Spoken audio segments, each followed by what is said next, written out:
No, because I'm scared every time. If I wasn't scared, I wouldn't do it. My mom hates it, 'cause obviously I'm a baby. So my mom's like, you know, that's my child. I don't want him to get hurt. I don't want him to die or anything.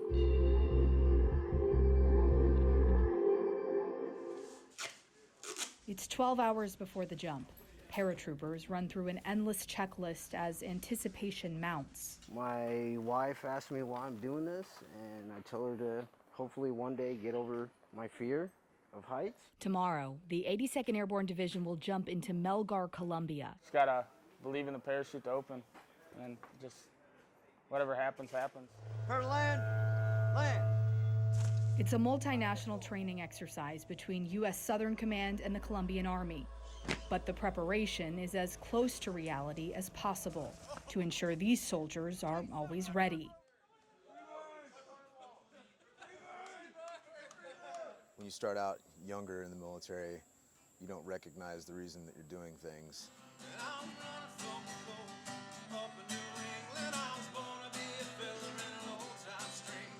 Sergeant First Class Nathan Fair calls himself a super patriot. And I got out of the Army in 2006, and when I got out, that's when I realized that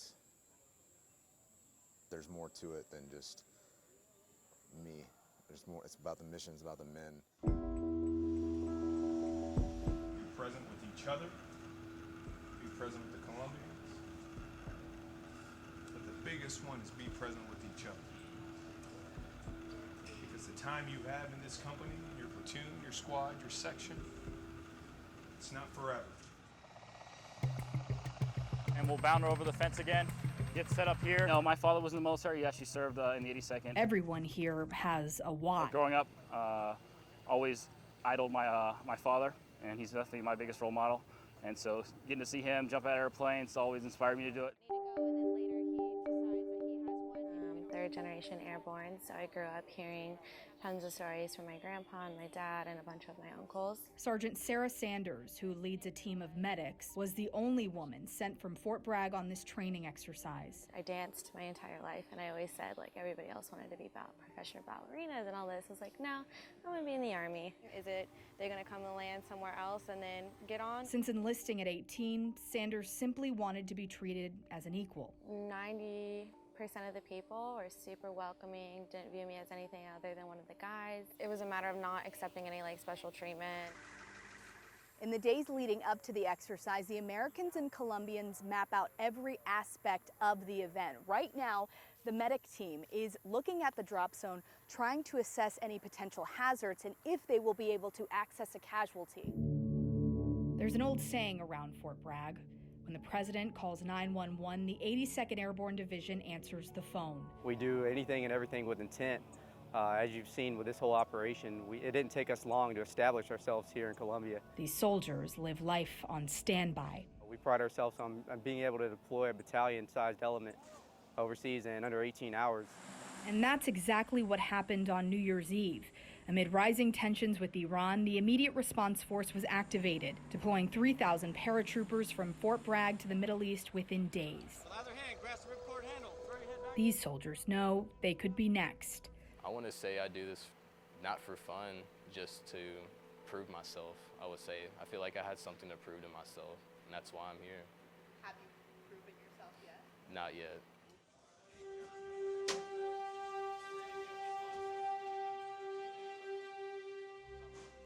After days of long rehearsals, it's jump day. What's going through your mind right now? I'm just ready to get it over with. Like, jumping, it's not that scary to me. Anybody who tells you they're not a little bit nervous doing this is either lying to you or they have something wrong upstairs.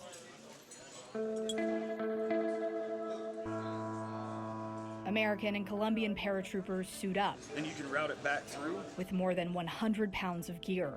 They'll be jumping together.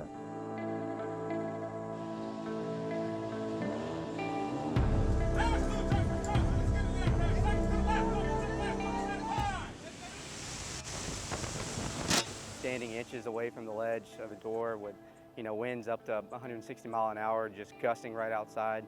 It's something you can't experience going to Six Flags.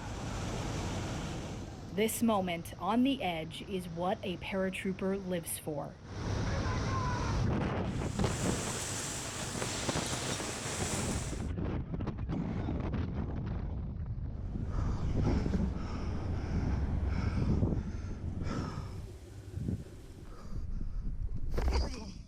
Most soldiers will never jump into a foreign country, and this exercise landed both American and Colombian paratroopers the right to wear each other's jump wings.